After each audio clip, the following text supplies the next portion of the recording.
ಇವತ್ತು ನಮ್ಗೆ ಜನ ಬಂದು ಬೇಸಿಕ್ ಕಾಲದಾಗ ನೀರು ಕೇಳ್ತಾರೆ, ಎಲ್ಲಿಂದ ಕೊಡಬೇಕು? ಊರಿಗೆ ಆರೋ ಪ್ಲಾಂಟ್ ಕೇಳ್ತಾರೆ, ಇವತ್ತಿಗೆ ₹1 ನಮ್ಗೆ ಅಂತಂದ್ರೆ ದುಡ್ಡು ಕೊಟ್ಟಿಲ್ಲ. ಇವತ್ತು ಜಲಧಾರೆ ಅಂತ ತಿಳ್ಕೊಂಡು ಕಳಿಸಲ್ಲ ಅಧ್ಯಕ್ಷರೇ. ನಾನು ಒಂದು ಕ್ವಶನ್ ಮಾಡಿದ್ದೆ ಮೊನ್ನೆ, ಗೃಹ ಸಚಿವರು ಅಂತಂದ್ರೆ ಉತ್ತರ ಕೊಟ್ಟರು. ಜಲಧಾರೆ ಅಂತ ತಿಳ್ಕೊಂಡು ₹2,000 ಕೋಟಿ ಸ್ಕೀಮ್ ನಡೆದಿದೆ ಅಧ್ಯಕ್ಷರೇ.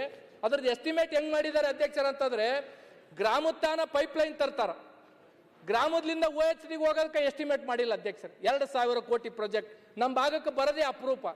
ಓಕೆ, ಇಂಥ ಪ್ರಾಜೆಕ್ಟ್ಗಳನ್ನ ಏನಂದ್ರೆ ಸರ್ಕಾರ ಯಾವ ರೀತಿ ನೋಡುತ್ತೆ, ಇದ್ರ ಬಗ್ಗೆ ಏನಾದ್ರೂ ಗಮನ ಹರಿಸಬೇಕು. ಮನೆ ಗೃಹ ಮಂತ್ರಿಗಳು ಇಲ್ಲೇ ಇದ್ದಾರೆ, ಕಳೆದ ಅವರೇ ಉತ್ತರ ಕೊಟ್ಟಿದ್ರು. ನಾನು ಕನ್ಕ್ಲೂಡ್ ಮಾಡಿ. ಹಾಗಾಗಿ ಅಧ್ಯಕ್ಷರಿಗೆ ಏನಾಗಿದೆ ಅಧ್ಯಕ್ಷರೇ, ಜಿಲ್ಲಾ ಪಂಚಾಯತಿ ತಾಲೂಕು ಪಂಚಾಯತಿ ಅನ್ಟೈಡ್ ಫಂಡ್ ಅಂತ ಬರುತ್ತೆ. ನಾವು ಅದರಲ್ಲಿ 4 ಲಕ್ಷ 5 ಲಕ್ಷ ರೂಪಾಯಿ ಒಂದೊಂದು ಆರೋ ಪ್ಲಾಂಟ್ಗಳು ಕೊಟ್ರೆ CS ಅವರು ಏನ್ಪತ್ತಂದ್ರೆ ನಮಗೆ ರಿಜೆಕ್ಟ್ ಮಾಡಿ ಕಳಿಸ್ತಾ ಇದ್ದಾರೆ. ಇಲ್ಲ ನಾವು ಆರೋ ಪ್ಲಾಂಟ್ಗಳನ್ನ ಕೊಡಕ್ಕಾಗಲ್ಲ. ಮತ್ತೆ ಆರೋ ಪ್ಲಾಂಟ್ಗಳಿಗೆ ದುಡ್ಡು ಯಾರು ಕೊಡ್ಬೇಕು ಅಧ್ಯಕ್ಷರೇ? ಜಿಲ್ಲಾ ಪಂಚಾಯತ್ ದವ್ರು ದುಡ್ಡು ಕೊಡವಲ್ರು, RWS ದವ್ರು ದುಡ್ಡು ಕೊಡವಲ್ರು. ಜನ ಬಂದು ನಮಗೆ ಆರೋ ಪ್ಲಾಂಟ್ ನಾವು ಯಾರಿಗೆ ಕೇಳಬೇಕು? ಇದ್ರ ಬಗ್ಗೆ ಸರ್ಕಾರ ಮಾನ್ಯ ಮುಖ್ಯಮಂತ್ರಿಗಳು ವಿಶೇಷವಾಗಿ ಕುಡಿಯ ನೀರಿಗಾಗಿ ಇವತ್ತು ಫ್ಲಶ್ ಮಾಡ್ಸಕ್ಕೂ ನಮ್ಮ ಹತ್ರ ದುಡ್ಡಿಲ್ಲ, ಬೋರ್ವೆಲ್ ಫ್ಲಶ್ ಮಾಡ್ಸಕ್ಕೆ ದುಡ್ಡಿಲ್ಲ ನಮ್ಮ ಹತ್ರ. ಹಾಗಾಗಿ ದಯಮಾಡಿ ಇದ್ರ ಬಗ್ಗೆ ಮುಖ್ಯಮಂತ್ರಿಗಳು ಸ್ವಲ್ಪ ವಿಶೇಷ ಕಾಳಜಿನ ಏನ್ಪಂತಂದ್ರೆ ವಹಿಸ್ಬೇಕಂತ ತಿಳ್ಕೊಂಡು ಏನ್ಪಂದ್ರೆ ಕೇಳಬೇಕಾಗಿತ್ತು ಅಧ್ಯಕ್ಷರೇ. ಒಂದು ಕ್ರಾಪ್ ಲಾಸ್ ಇಂದು ಒಂದು ಹೇಳ್ಬೇಕಾಗಿತ್ತು ಅಧ್ಯಕ್ಷರೇ.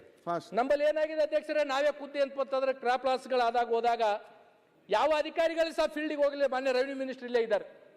ಯಾವ ಅಧಿಕಾರಿಗಳು ಫೀಲ್ಡಿಗೆ ಹೋಗಲಿಲ್ಲ, ಕೇವಲ ಫೋನ್ ಮಾಡಿ ರೈತರಿಗೆ ಅಂತಂದ್ರೆ ಆಗಿರ್ತಕ್ಕಂಥ ನಿಮ್ದು ಏನು ಲಾಸ್ ಆಗ್ಯದ, ಆ ಲಾಸ್ ಆಗಿರ್ತಕ್ಕಂಥದ್ದು GPS ಕೊಡ ಅಂತ ತಿಳ್ಕೊಂಡು ಫೋನ್ ಮಾಡಿ ಹೇಳಿದ್ದಾರೆ. ಹಾರ್ಟಿಕಲ್ಚರ್ದವರು, ರೆವಿನ್ಯೂದವರು ಮತ್ತೆ ಏನಪ್ಪಂದ್ರೆ ಅಗ್ರಿಕಲ್ಚರ್ದು 3 ಜಂಟಿಯಾಗಿ ಹೋಗ್ಬೇಕಂದ್ರು. ನಮ್ಮ ಜಿಲ್ಲೆದಾಗ 3 ಕಲ್ತ ಅಧಿಕಾರಿಗಳು ಯಾವ ಫೀಲ್ಡ್ಗೂ ಹೋಗೇ ಇಲ್ಲ. ಇವತ್ತು ಏನಾಗಿದೆ ಅಧ್ಯಕ್ಷರ, ನರಗುಂದ ಅಂತ ತಿಳ್ಕೊಂಡು ಒಬ್ಬ ತಾಲೂಕದಾಗ ಅವ್ನು ಕ್ರಾಪ್ ಲಾಸ್ ಲಿಸ್ಟ್ ಬಂದಿಲ್ಲ ಅಂತ ತಿಳ್ಕೊಂಡು ಸುಸೈಡ್ ಅಟೆಂಪ್ಟ್ ಮಾಡ್ಕೊಂಡಿದ್ದಾರೆ. ಇವತ್ತು ಒಂದು ಉದಾಹರಣೆ ಕೊಡ್ಬೇಕಾಗಿತ್ತು ಅಧ್ಯಕ್ಷರ, ರೈತರ ಲಿಸ್ಟ್ ಕೊಟ್ಟಿದ್ದಾರೆ, ಅದನ್ನ ಹೇಳ್ಬೇಕಾಗಿತ್ತು ಅಧ್ಯಕ್ಷರ. ದಯಮಾಡಿ ನಾರಾಯಣಪುರ ಅಚ್ಚುಕಟ್ಟು ಪ್ರದೇಶದ ಎಡದಂಡಿಯ ಡಿಸ್ಟ್ರಿಬ್ಯೂಷನ್ 9 ನೋಟಿಫೈಡ್ ಸೀರಿಯಲ್ ನಂಬರ್, ನೀರಾವರಿ ಇರುವ ಸರ್ವೆ ನಂಬರ್ಗಳು 284. ಮೊನ್ನೆ ರೆವಿನ್ಯೂ ಮಿನಿಸ್ಟರ್ ಇಲ್ಲೇ ಇದ್ದಾರೆ. ಬೆಳೆ ಪರಿಹಾರದ ಪಟ್ಟಿಯಲ್ಲಿ ಇರುವ ನಂಬರ್ಗಳ ಸಂಖ್ಯೆ 413.